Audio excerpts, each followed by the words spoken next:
decided to actually propose a running theme throughout the course of our day. And it's kind of an unusual title for a theme, but something I think that works. The symposium thing this year is mental stickiness. And it's funny because I thought, what kind of images would show up in Google if I looked up mental stickiness? What does that actually reflect? And what I ended up seeing was a lot of people with stickies all over their faces. Post-its. That's not what we're talking about.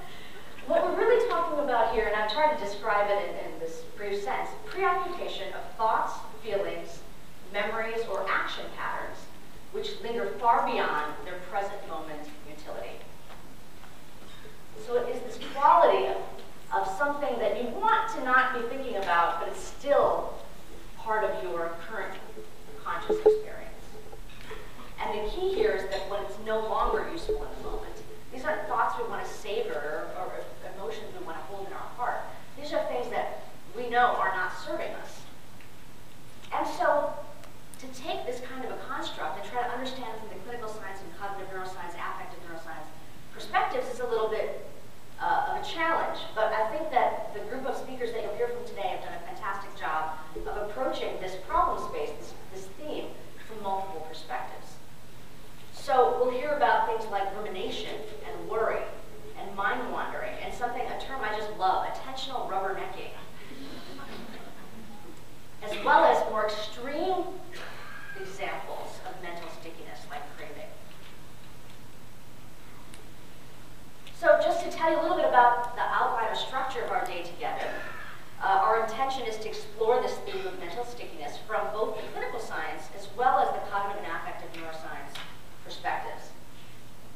And in the morning, I will get to tell you a little bit about some of the kind of overarching constructs around mental stickiness as well as my work on mindfulness and attention.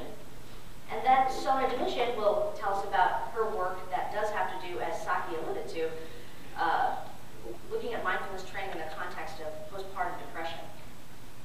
Then we'll have a short coffee break, and we'll get to hear from Dr. Larry Barcelo of Emory University. And then in the afternoon, we'll have two more speakers, Dr. Jeremy Gray from Yale, and Dr. Hattie Coburn, who's also from Yale. And I hope they're here. Are they here yet? Oh, good. Yeah, you made it. They drove it this morning, which I was just wanting to see their faces when we arrived. So glad you got here safely. All right, so I just want to welcome you again. What we'll do now, as we've done in the past, and for those of you who have not had a chance to attend our research day, it's a little bit of an unusual research conference type of an experience. We, in addition to presenting the research data itself, would like to pepper practice throughout the day. And that means within the talks themselves. If we have pauses between talks, we'll do it then. And it's to ground us in what it is that we're talking about experientially. So I think that the first thing for us to do is to ask Sona Division, my co-organizer, who I'm thrilled I miss Philippe dearly. I'm glad that babies arrived safely, but I'm actually thrilled that I have an opportunity to work with Sona. She's a dear friend and colleague. So she'll start us off with a brief practice, and then we'll begin our day of presentations. Thank you and welcome.